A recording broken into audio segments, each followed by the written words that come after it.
When designing my final magazine piece, I wanted to target a particular social group to read my magazine. This was significantly more shown in my final design than it is in the first draft due to content and style which the magazine has now. The focus age for the magazine was from mid-teens to early 20s, so around the ages from 15 to 21. However, the people I wanted to attract were those who were interested in guitars or in the acoustic genre, due to that being the genre in which my magazine is all about. This is due to the fact that most guitarists start to play around those ages, actually wanting to pursue it as a career when they get older. Also, they are more likely to buy the magazine, as you wouldn't normally see a 12 or 13-year-old going into a shop and buying a guitar magazine.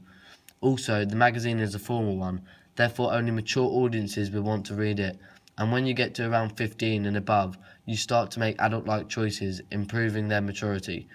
It goes out to all races, as you find all different ethnicities playing an instrument, especially a guitar, as they're easy to get hold of and therefore a multicultural career and hobby.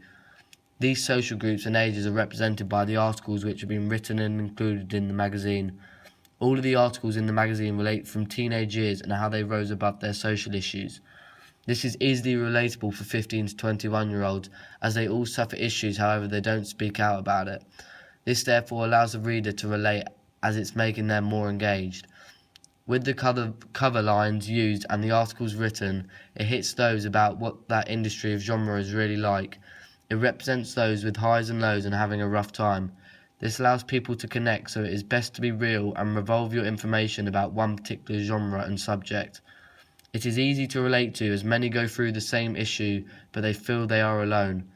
Whereas these artists featured speak out about the issues and try to make it easier for those not as comfortable speaking about the topic. It hits one area for those to read. Anything is possible from any background or scenario.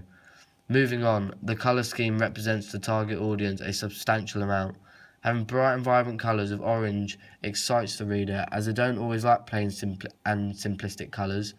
However, for the foundations they do. That is therefore why I've included black and white, as they are simple and smart colours which are used, which adds to the formality which the audience wants to see. Then by using the fourth colour of blue, it adds further variety for the reader, making them more engaged, as around those ages they can become easily distracted if something is too similar all the way throughout. Also, the artist in all of my images is the age range of the target audience, making it even easier to relate to, as it is someone of a similar age. It represents a social group, as also mentioned earlier. Everyone of this age goes through similar stages physically and mentally. Therefore, everyone shares similar experiences, however some choose to talk and some don't. That's why many become guitarists in the first place. It is a release mechanism allowing for further development. Therefore, the magazine represents it extremely well. The only difference is what has been said above. These stories run right through the magazine, making it have a certain feel, not just on the double-page spread.